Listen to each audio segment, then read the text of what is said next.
أعوذ بالله من الشيطان الرجيم.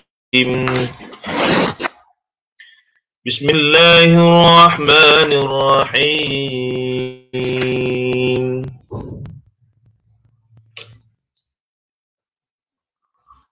والذي أوحينا إليك من الكتاب وهو الحق مصدقا لما بين يديه إن الله بعباده لخبير بصير.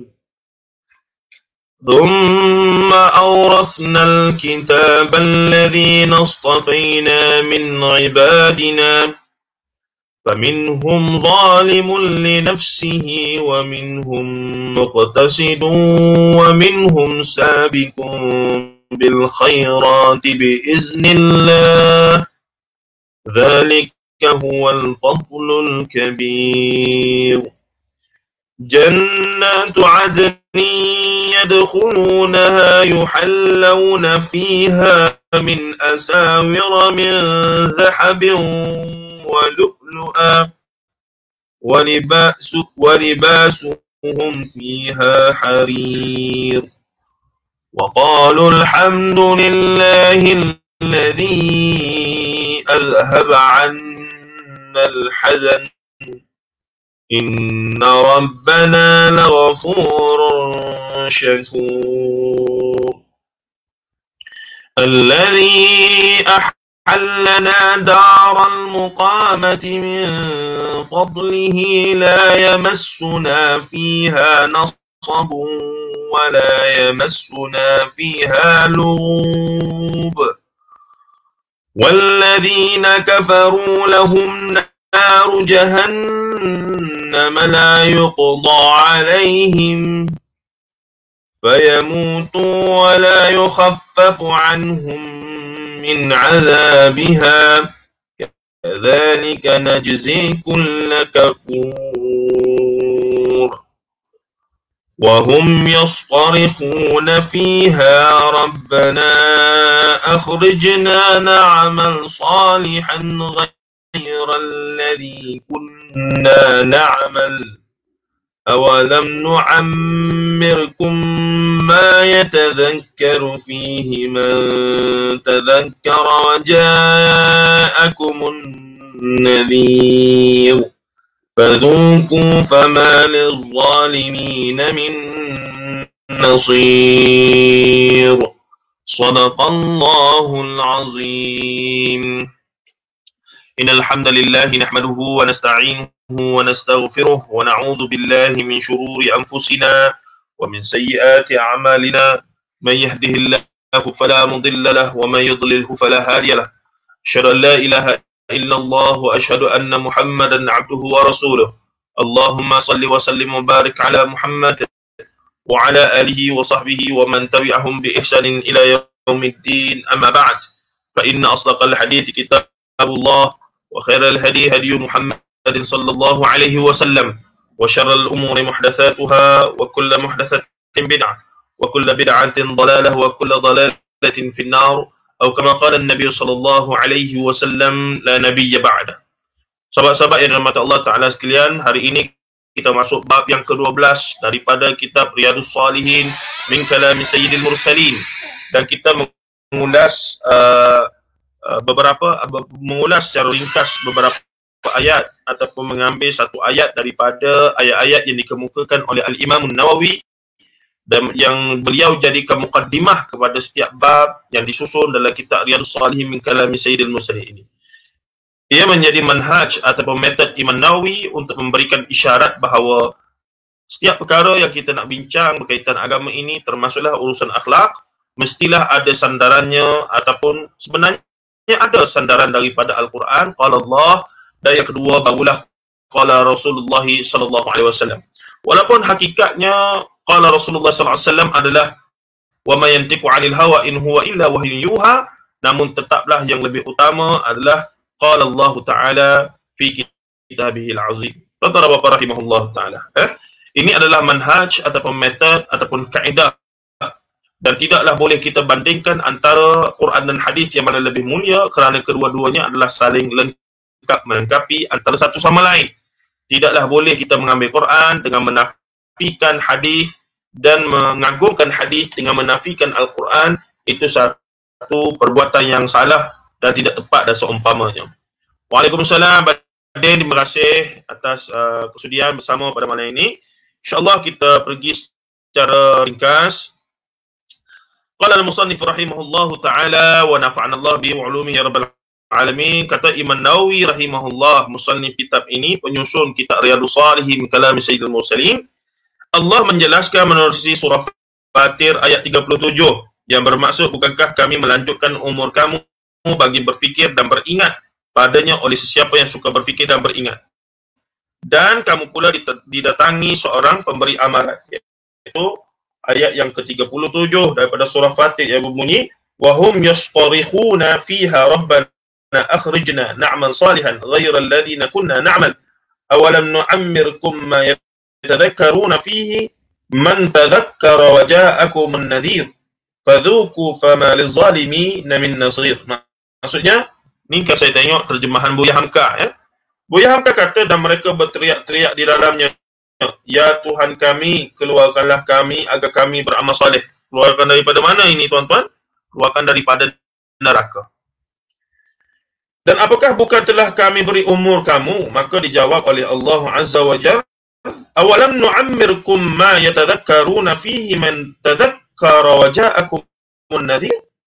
Dan apakah bukan telah kami beri umur kamu, tetapi tidaklah teringat padanya orang yang mengingat, dan telah datanglah kepada kamu pemberi ancaman, maka rasakanlah.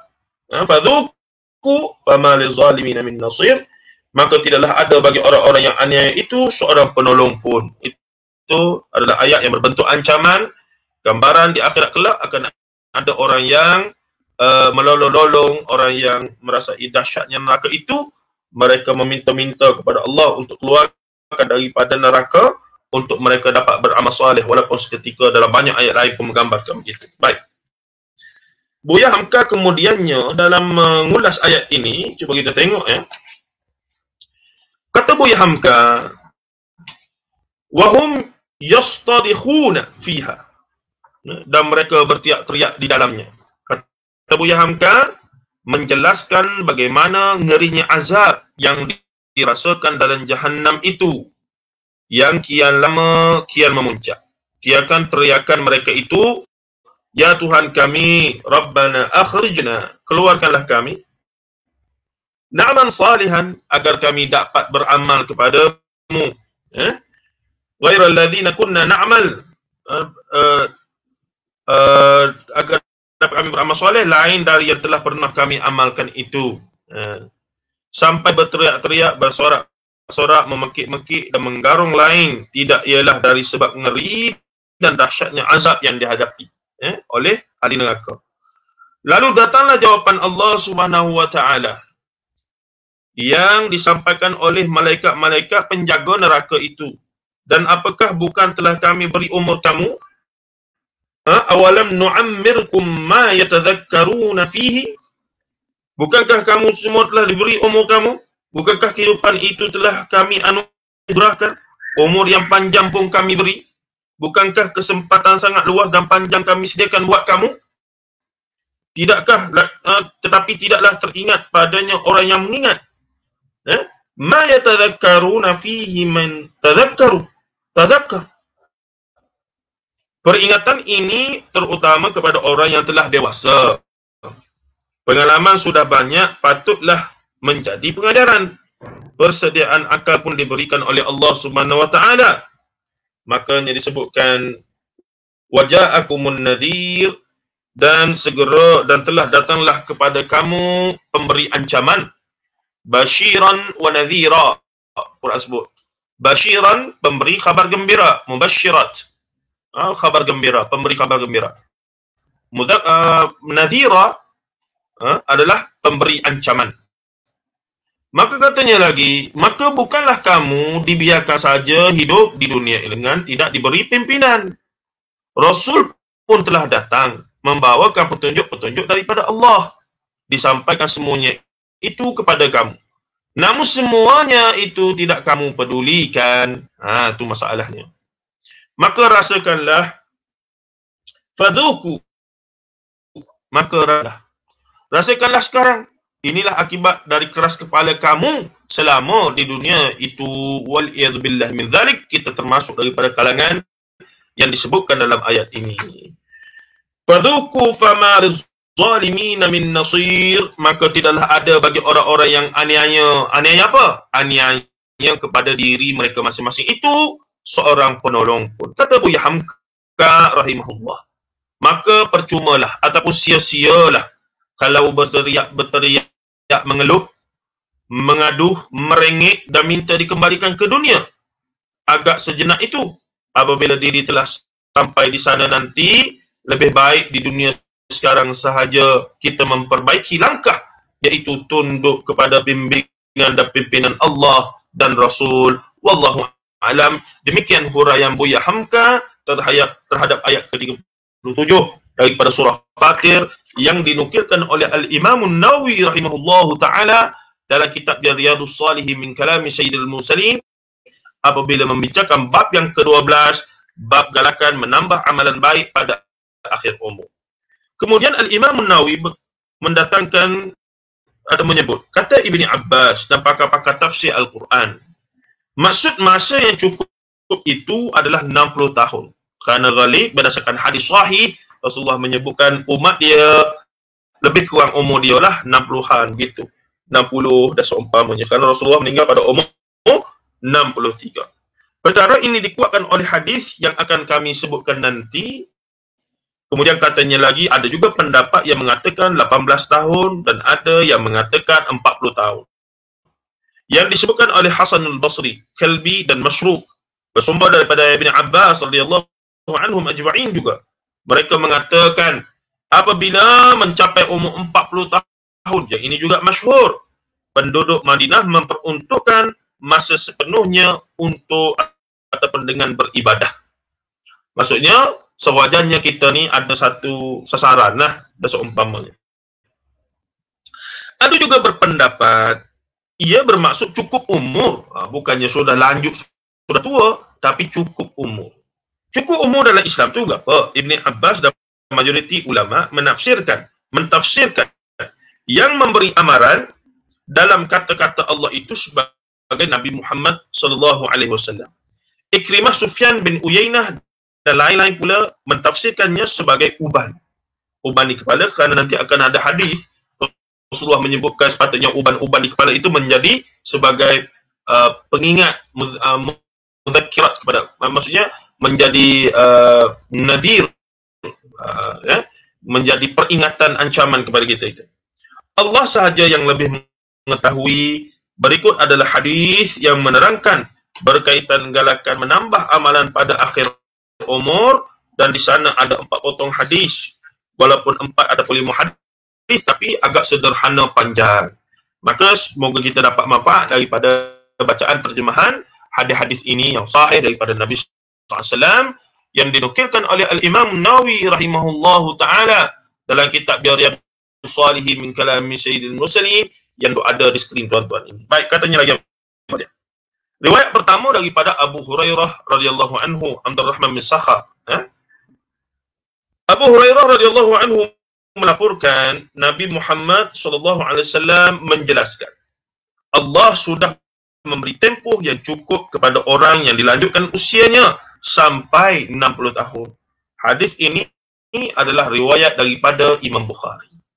Allah menggambarkan bahawa 60 tahun adalah waktu yang memang terbaik untuk seorang manusia Muslim, khususnya dalam arti kata mereka itu benar-benar memfokuskan untuk persediaan kembali ke dunia yang abadi.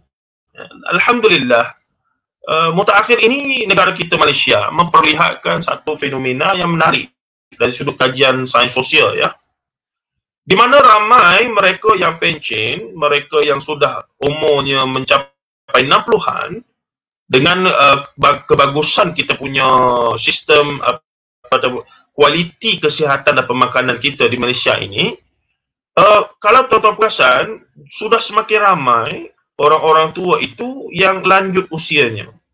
Tun Dr. Mahathir tak kira lah, dia seorang dengan umur lah 90 lebih lah, 40 tu. Tapi ni yang ramai ni, yang baru pencen 60 dan mereka mampu, dan secara umumnya sekarang seolah-olah mereka boleh lagi hidup sehingga 20 tahun ke depan, 10 ke 20 tahun ke depan. Maka apa yang dibincangkan di kalangan pembuat dasar dan seumpamanya, dan beberapa kali Tun Dr. Mahathir pun, zaman PS, zaman sebelum PS, zaman Najib pun pernah disebut bahawa mula ada kajian untuk membatalkan pencen. Sebab apa? Sebab seorang tu dia khidmat 15 tahun dan layak pencen 20 tahun, tapi lepas pencen kena bela dia tu 20 tahun lagi. Kita ingat bila dia pencen umur 60, dia boleh hidup 2-3 tahun, kemudian dia meninggal lah. Maka tak besarlah dana pencen yang nak tanggung mereka tu. Tapi mutakhir ini, keadaan sosial menunjukkan bahawa ramai rakyat Malaysia yang boleh yang lanjut usianya sehingga boleh sampai kepada 20 tahun selepas mereka pencen. Jadi K2SP pun ada bincang bagaimana mereka kemudian walaupun dapatlah umur 60 ke 50 tu duit dan tidak digunakan pada tempat yang sewajarnya, akhirnya dalam umur yang sudah pencen terpaksalah bawa taksi, bawa Grab, kerja sebagai jaga dan seumpamanya untuk survive, untuk kehidupan yang mungkin lagi 10 dan 20 tahun lagi. Ini fenomena-fenomena mutakhir yang berlaku, tuan-tuan. Untuk kita yang muda-muda ini, yang 40-an, yang 50-an itu, bersedialah. Umur pendek pun masalah juga. Bukan masalah lah, umur pendek, takut tak bersedia nak mati, pahala, nak selesai urusan dunia apa semua ni. Bila terlalu umur panjang, pun akan ada masalah. Jadi, itulah situasi sosialnya. Saya tak cakap dalam isu agama ya. Cakap dalam perspektif isu sosial. Makanya kalau ingat tempoh hari, dah mula ada idea bahawa pencen akan dimangsuhkan. Kerana bayangkan kerajaan terpaksa menanggung beban yang begitu besar ya.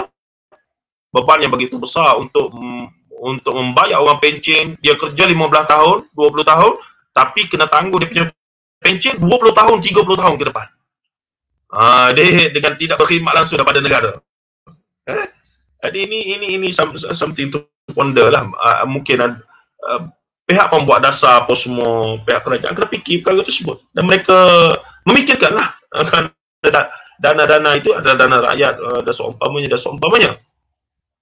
Apa lagi yang pencen grade A ke atas ya, 41 dan ke atas berapa ramai ya. Profesor-profesor, golongan-golongan pensyarah apa semua yang pencen. Berapa tu sebulan seorang-seorang tu tuan-tuan. Baik. Tapi pastilah kalau dibuat akan menimbulkan keresahan dan juga akan penentangan lah dan seumpamanya. Baik. Itu sekadar saya tukar lari sikit tajuk untuk kita menarikkan perbincangan malam ni lah tuan-tuan ya. Baik, jadi Rasulullah menyebutkan Allah sudah memberi tempoh yang cukup kepada orang yang dilanjutkan usia sampai 60 tahun. Yakni 60 tahun adalah waktu yang cocok, yang terbaik untuk umat Nabi Muhammad SAW. Selain daripada itu, kita mempunyai Lailatul Qadar yang menyamai 1000 bulan itu, dan beberapa lagi tempat-tempat yang boleh beramal ibadah, contoh dalam Masjidil Haram yang gandaannya 100,000 rakaat dan seumpamanya. Maka kita ni dengan umur pendek, walaupun umat-umat lain umur 1000 tahun, 500 tahun apa semua, tapi kita umat Nabi Muhammad blessed by Allah with this opportunity, which is the fadilat fil amal, yang sikit tapi pahalanya cukup berganda-ganda, dan ia sahih, bukannya palsu dan reka-reka. Kata Imam Nawawi lagi, pakar agama mengatakan maksudnya ialah dia tidak dimaafkan lagi bagi meninggalkan amalan-amalan baik kerana tempoh itu sudah sampai kepadanya. Baik, hadis yang kedua. Abdullah bin Abbas radhiyallahu anhuma melaporkan, Umar memasukkan saya dalam majlis orang tua-tua yang menyertai perang Badar. Ada di kalangan mereka seolah-olah tidak puas hati lalu bertanya. Ini menarik tuan-tuan ya. Mengapa anak ini masuk menyertai kami sedangkan kami ada anak-anak yang sebaya dengannya? Walaupun di kalangan sahabat Nabi ini golongan terpilih, tapi tetaplah mereka itu manusia yang ada perasaan manusiawinya. Perasaan yang mahu dihargai, perasaan yang mahu mendapat hak masing-masing dan seumpama. Dan itu nature bagi seorang manusia. Cuma lagi ada adakah mereka melampau sehingga menafikan batas-batas agama? Tapi tidaklah, para sahabat Nabi tidak seperti itu. Cuma Ibn Abbas pernah dipanggil menjadi dipanggil apa? The elders, council of elders di dalam kerajaan Umar bin Khattab radhiyallahu anhu, yang anggota-anggota lain adalah old timer lah, veteran Muslim, sahabat daripada zaman Rasulullah lagi. Tiba-tiba Ibn Abbas, iaitu sepupu Nabi yang masih muda, ketika hijrah di Madinah, dia baru berumur kurang lebih 10 tahun. Barangkali umur ketika ini baru 20 tahun, 25 tahun, begitulah. Jadi sahabat-sahabat yang berumur 50, 60, Rasulullah wafat 60-an, Umar dan Abu Bakar lebih kurang umur, jadi dah 60, 50 itu, tiba-tiba ada anak muda yang umurnya 20, 30-an. 20-an lah, tak sampai 30.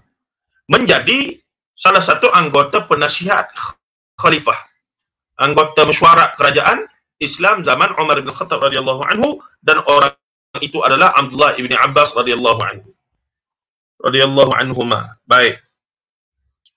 Umar menjawab, sebab kelebihannya yang tuan-tuan sedia maklum. Yani, semua orang maklum, Ibn Abbas digelar sebagai terjumanul Quran, yang menterjemahkan Al-Quran, yang menafsirkan itu. Dan beliau selain pada itu adalah Ahlul Bait, sepupu Rasulullah SAW, anak kepada Al-Abbas radhiyallahu anhu.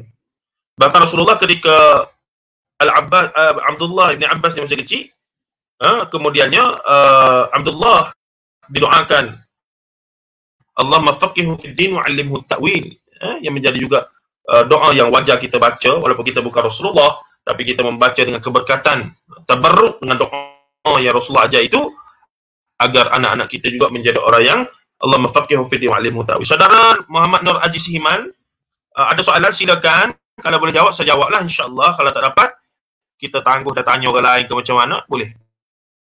Tulis je dulu, tak apa, nanti kita baca. Baik. Kemudian katanya lagi, kemudian pada suatu hari Umar memanggil saya dan memasukkan saya dalam perhimpunan mereka. Saya fikir dia memanggil saya pada hari itu semata-mata bagi menunjukkan kepada mereka ilmu saya berkenaan Islam. Jadi Umar nak buktikan bahawa pilihan dia tidak salah, bahawa Ibn Abbas ini dilantik berdasarkan kredibiliti, bukan sebab umur, tapi sebab kredibiliti beliau. Kemudiannya apa yang berlaku adalah Umar bertanya, apa pendapat tuan-tuan pada kata-kata Allah dalam ayat Iza ja'a nasrullahi wal fath, surah An-Nashr ayat 1. Iza ja'a nasrullahi wal fath, tak kala sudah datang pertolongan daripada Allah. Iza ja'a nasrullahi wal fath, untuk kemenangan ataupun pembukaan itu, pembukaan Kota Mekah lah bagi dia. Sebahagian daripada mereka menjawab, kami diperintahkan supaya memuji Allah dan meminta ampun apabila Allah menolong kami dan membuka kota Mekah untuk kami. Fathul Mekah, peristiwa Fathul Mekah. Idza ja'a nasrullahi wal fath. Fatih di situ ada Fathul Mekah, yaitu kemenangan umat Islam tanpa menumpahkan darah, menakluki kota Mekah itu, membebaskan. Semua digelar sebagai Al-Fatih kerana umat Islam bersifat bukan menakluk tapi membebaskan, Darul Atiq, yakni memerdekakan itu.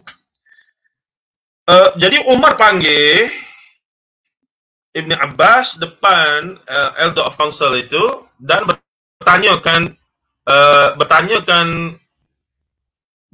tentang perkara tersebut.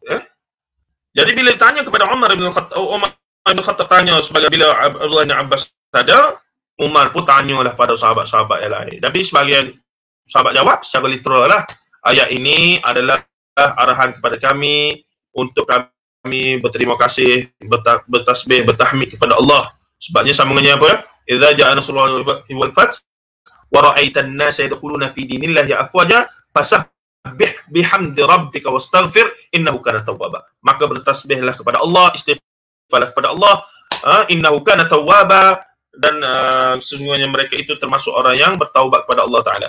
Jadi ayat ini menggambar, difahami secara umumnya begitulah. Ayat ini adalah arahan Allah gini. Sebahagian lagi dia tidak berkata apa-apa. Maka Umar pun bertanya kepada saya. Siapa saya di sini? Abdullah ibn Abbas radhiyallahu anhu. Itukah pendapat saudara, wahai Ibn Abbas? Jadi setelah tanya semua orang, Sebahagian jawab, sebahagian diam. Kemudian Umar pun tanya, Ibn Abbas, adakah ini pendapat anda? Pendapat kamu? Ibn Abbas jawab, tidak. Ni orang bijak ni tuan-tuan. Tidak. Umar bertanya lagi, sekiranya tidak, apa pula pendapat saudara? Jadi yang kamu faham daripada ayat ni apa dia? Apa pendapat kamu? Maka Ibn Abbas menjawab, yang ini adalah hadis ni sebab dia yang riwayatkan, dia kata, saya berkata, menjawab, ia adalah tanda ajar Rasulullah SAW yang diberitahu kepada baginda. Allah menjelaskan, idza jaa nasrullahi wal fath wa ra'aita an-nasa yadkhuluna fi dinillahi afwaja, kamu akan lihat manusia berbondong-bondong masuk dalam Islam.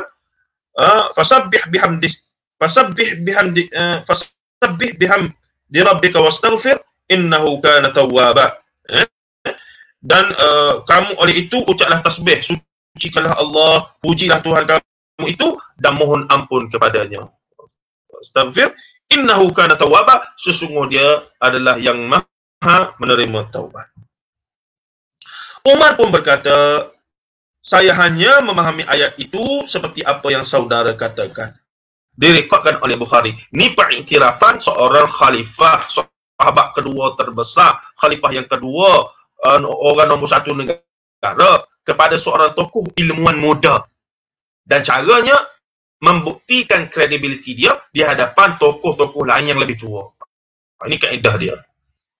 Kaedah dia. Kaedah bagaimana dibuktikan secara hidup, secara berdepan, bukannya secara kabel ke apa semua, tidak, tapi secara direct. Tanya, tengok bagaimana kebijaksanaan, kehebatan, kita panggil kata makrifat pun ya jugalah, yakni hikmah, yakni yang dikuasai oleh Ibn Abbas dalam isu menafsirkan Al-Quran ini. Baik, kita berakhir di situ.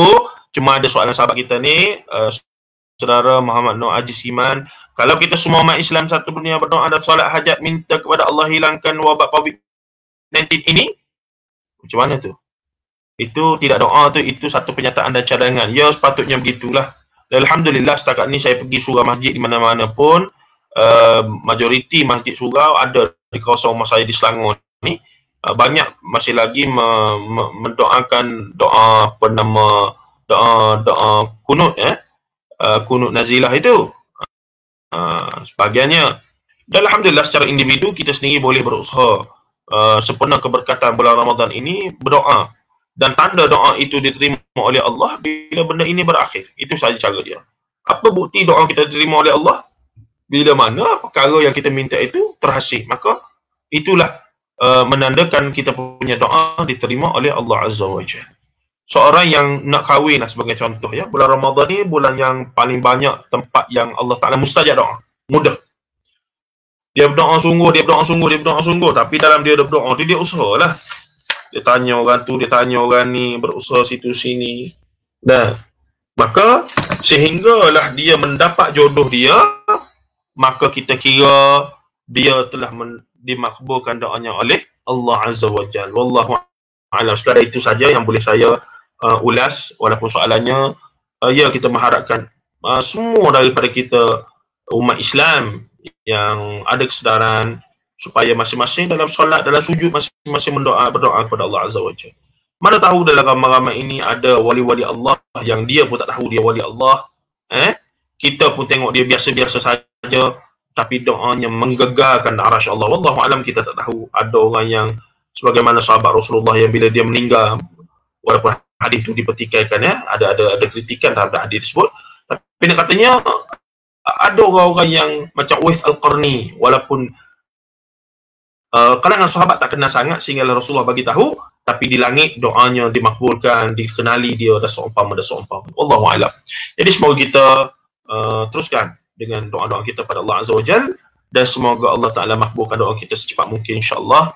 Dan kalau pun tidak dimakbulkan dalam masa terdekat, ia adalah rahmat daripada Allah juga sebagai ujian pada kita, yang entah berapa banyak dah dosa kita dikafarahkan daripada ujian-ujian yang Allah Ta'ala bagi ini, insya-Allah. Sallallahu alaihi wasallam Muhammad wa ala alihi wa sahbihi ajma'in. Walhamdulillahi rabbil alamin. Assalamualaikum warahmatullahi taala wabarakatuh.